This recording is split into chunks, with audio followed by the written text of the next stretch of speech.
Starting a business with partners, it's always super exciting. But what happens when it's time to call it a day?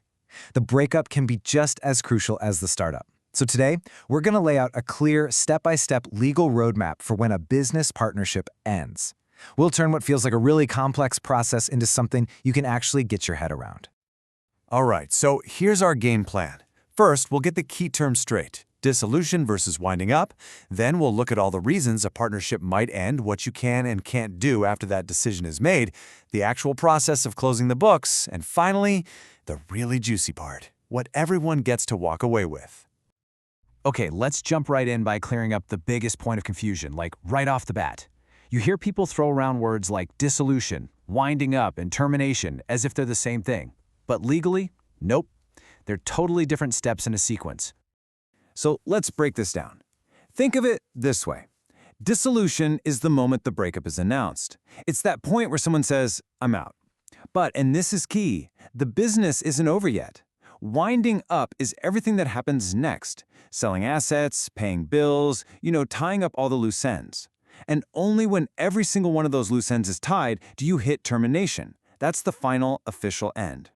So, the really big takeaway here is that dissolution itself doesn't kill the partnership, not right away. It just changes the mission. The partnership is still alive, but its job is no longer to make money and grow. Its one and only purpose now is to shut down properly.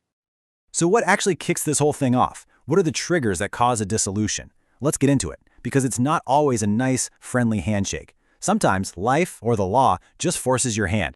Well, the simplest way, obviously, is by choice. This is the clean, friendly breakup. Maybe you started the partnership for a single project, and hey, the project's done.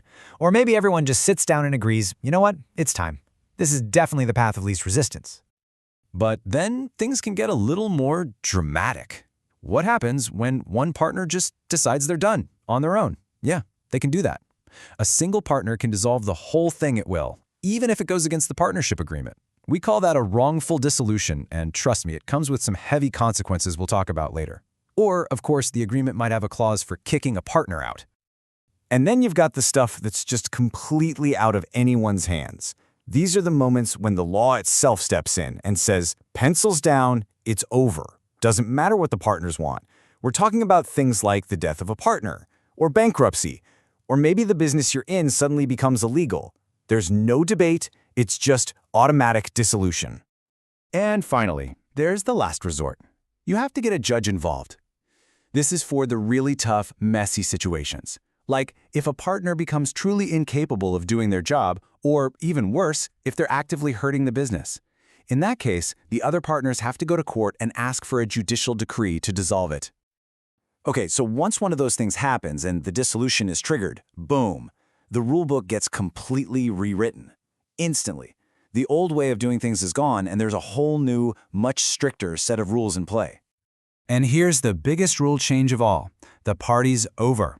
From the second of dissolution, every partner loses their authority to drum up new business. That's it. No more signing new contracts, no more chasing new clients, no more making promises on the partnership's behalf. That power is just gone. So, what can they do?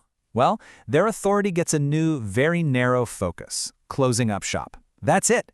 They can work on winding up the partnership's affairs, and they can finish any deals that were already in the pipeline before the dissolution happened. It's all about finishing what's on your plate, not ordering anything new. All right, let's get into the real nuts and bolts here, the winding up process itself.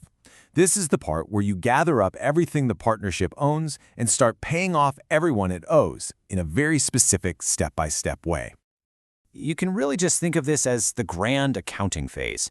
It's all about liquidating assets, turning all the stuff into cash, and then using that cash to pay off all the debts. And like I said, the order you pay them in is incredibly important. And this order of payments is non-negotiable. The law is super clear on this. First in line to get paid, outside creditors. We're talking suppliers, the bank, anyone who owe money to who isn't a partner. After they're all paid, you pay back any loans that partners personally made to the business. Only then, once all those debts are cleared, do partners get their initial investment, their capital, back. And that's a big if, there's anything left over after all that, it gets distributed as profit. But what if a partner is personally bankrupt? The whole pecking order flips on its head.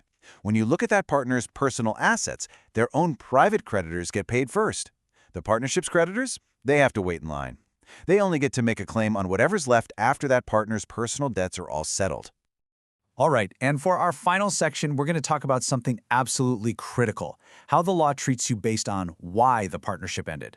Because there is a massive, massive difference between a clean breakup and a messy one where someone broke the rules. The difference between being the good guy who followed the agreement and the bad guy who broke it, well, it has huge financial consequences. This is the part that every single person in a partnership needs to understand. It's not just about leaving, it's about how you leave. So, if you're one of the partners who did nothing wrong, the other person breached the agreement, not you, the law gives you a lot of power. You get to make sure the assets are used to pay the bills. You get your share of anything that's left over, and get this, you have the right to keep the business going under the same name. You can even sue the partner who caused all the trouble for damages. Now, on the other hand, if you're the one who wrongfully blew up the partnership, the law comes down on you hard. Your final payout gets dinged for any damages you caused. You might not even see that money in cash. But the biggest penalty, by far, is that you lose any claim to the value of the business's goodwill. And what's the value of that goodwill you're entitled to? Zero. A big, fat zero.